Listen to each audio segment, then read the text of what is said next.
Hello guys, welcome back to my YouTube channel. आज की video में हम बात करते हैं मेडिकल सर्जिकल नर्सिंग के कुछ इम्पोर्टेंट एमसीक्यूज के, जो आपके कॉम्पिटिटिव एग्जाम की पर्पस से काफ़ी ज़्यादा इम्पोर्टेंट होने वाले हैं। एंड आई होप ये वीडियो आपकी प्रिपरेशन के लिए काफ़ी ज़्यादा हेल्पफुल रहे। Without wasting our time, let's begin a video. The first question is respiratory centre is located eight.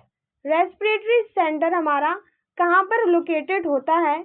The right answer is option D, medulla oblongata and pons. Basically जो हमारा primary respiratory control centre होता है वो medulla oblongata and पोन्स पर located होता है। Moving to a next question, and the next question is all the following hormones are secreted by anterior pituitary except। ऐसा कौन सा ऑप्शन है जिसको छोड़कर बाकी के सभी हार्मोन्स हमारे सिक्रेटेड होते हैं एंटीरियर पिट्यूटरी से? The right answer is option C, GRH, growth hormone releasing hormone. Because ये हमारा सिक्रेट होता है हाइपोथैलेमस से, एंड बाकी की जो ये FSH हो गया, फॉलिकल स्टिमुलेटिंग हार्मोन, या फिर ग्रोथ हार्मोन, या फिर TSH, थायराइड स्टिमुलेटिंग हार्मोन, ये सारे के सारे हमारे रिलीज होते हैं पिट्यूटरी ग्लैंड से। Moving to a next question, and the next question is which of the following is not a parameter for Glasgow coma scale. इनमें से कौन सा ऑप्शन ग्लासगो कोमा स्केल का एक पैरामीटर नहीं है? बेसिकली जो ग्लासगो कोमा स्केल होता है वो एक स्केल होता है जिससे हम असेस करते हैं किसी भी पेशेंट का conscious level based on 3 parameters. और वो कौन कौन से होते हैं? First is motor response, second is I response, and third is verbal response. But हम प्यूपिलरी रिस्पॉन्स पैरामीटर का यूज नहीं करते हैं, इसलिए the right answer is option C, pupillary response. Moving to our next question, and the next question is, in a case of hypothyroidism, which of the following is increased? Hypothyroidism की condition में क्या increase होता है? The right answer is option C, TSH, thyroid stimulating hormone. Hypothyroidism की condition में जो thyroid gland होती है वो इनफ अमाउंट में T3 या T4 को प्रोड्यूस नहीं कर पाती है, एंड इसीलिए जो हमारी पिट्यूटरी ग्लैंड होती है वो इंक्रीज करती है production of TSH, thyroid stimulating hormones का, जो स्टिमुलेट करती है हमारे थायराइड ग्लैंड को to produce more hormones.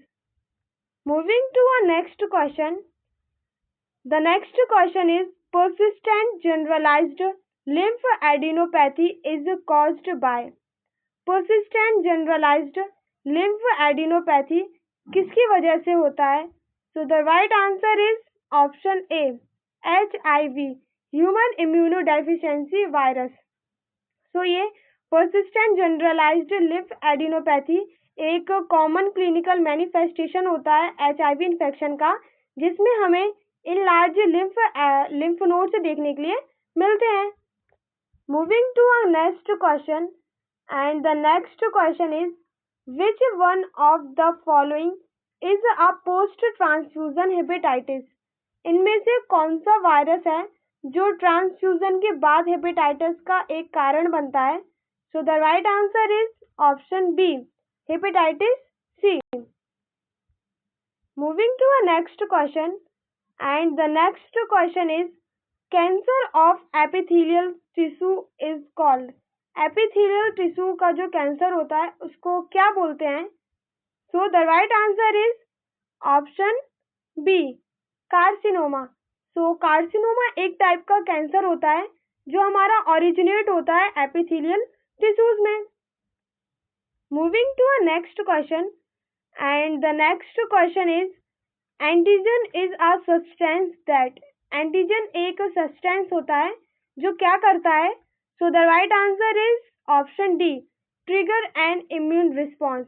Means ये हमारे इम्यून सिस्टम को ट्रिगर कर देता है जैसे ही कोई एंटीजन या फिर हमारा हार्मफुल सब्सटेंसेस हो गया हमारी बॉडी में एंटर करता है, तो वैसे ही हमारे जो इम्यून सिस्टम होता है वो ट्रिगर हो जाता है एंड प्रोड्यूस करता है more antibodies in the against of antigen. Means हमारी जो एंटीबॉडीज होती हैं वो हमारी प्रोड्यूस होती हैं उस एंटीजन के अगेंस्ट में। Moving to a next question, and the next question is goitre occurs due to deficiency of. जो गोइटर होता है डिसीज वो किसकी डेफिशिएंसी से अकर होता है? सो the right answer is option D, iodine. So goitre एक डिसीज होती है जो आयोडीन की कमी की वजह से होती है और इसमें हमारे इनलार्जमेंट ऑफ थायराइड ग्लैंड देखने के लिए मिलती है। Moving to a next question, and the next question is the break in continuity of bone is known as. Bone की कंटिन्यूटी में ब्रेक को हम क्या बोलते हैं? So the right answer is option B, fracture. Fracture की condition में हमें break in the continuity of bone देखने के लिए मिलती है। So thank you guys for watching me and I hope आप लोगों को मेरी ये वीडियो काफ़ी ज़्यादा पसंद आई होगी। For more update please like, comment and share my video. Thank you.